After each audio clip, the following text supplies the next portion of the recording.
শিৱসাগৰ জিলাৰ নাজিৰাম হনুমানবাগ চাহ বাগিচাত আজি পুৱা ভাগতে অসম চাহ মজদুৰ সংঘই এটা আধা ঘণ্টীয়া ধৰ্ণা কাৰ্যসূচী হাতত লয়।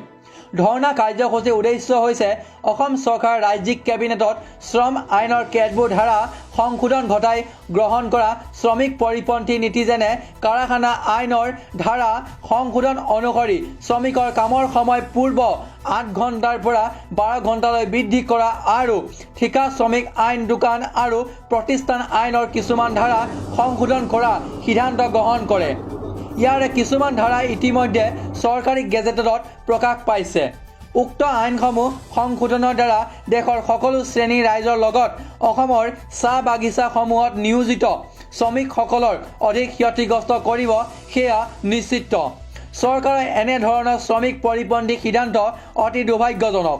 গতিকে এই সকলোবোৰ ধাৰা সংশোধনৰ বাবে লোৱা চৰকাৰী সিদ্ধান্ত তৎকালে বাতিলৰ দাবীত আজি ব্ৰহ্মপুত্ৰ উপত্যকাৰ সকলোবিলাক চাহ বাগিচাতে বাগিচা গোটসমূহৰ দ্বাৰা বাগিচা মেনেজাৰসকলৰ কাৰ্যালয় সন্মুখত সামাজিক দূৰত্ব বজাই ৰাখি আধা ঘণ্টীয়া ধৰ্ণা কাৰ্যসূচী ৰূপায়ণৰ দ্বাৰা প্ৰতিবাদ জনায়।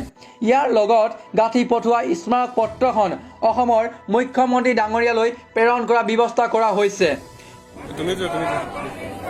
কাৰণে আপুনি এইটো কাৰ্যসূচী ল'লে?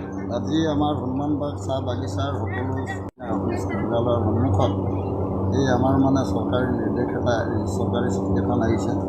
ইয়াত মানে কথাটো হৈছে কি, আগত মানে আমাৰ ৮ ঘণ্টীয়া কাৰ্যসূচী আছিলে কামত, ৮ ঘণ্টাৰ পৰৱৰ্তী এতিয়া মানে সলনি কৰিছে ১২ ঘণ্টালৈ বৃদ্ধি কৰা বুলি লিখিছে এই চিঠিখনত। গতিকে আমাৰ কথাটো হ'ল কি যে আমাৰ ১২ ঘণ্টীয়া সময়টোত মানে শিৱসাগৰৰ পৰা ডিম্পল হাজৰিকা প্ৰতিবেদন নৰ্থ ইষ্ট টাইম।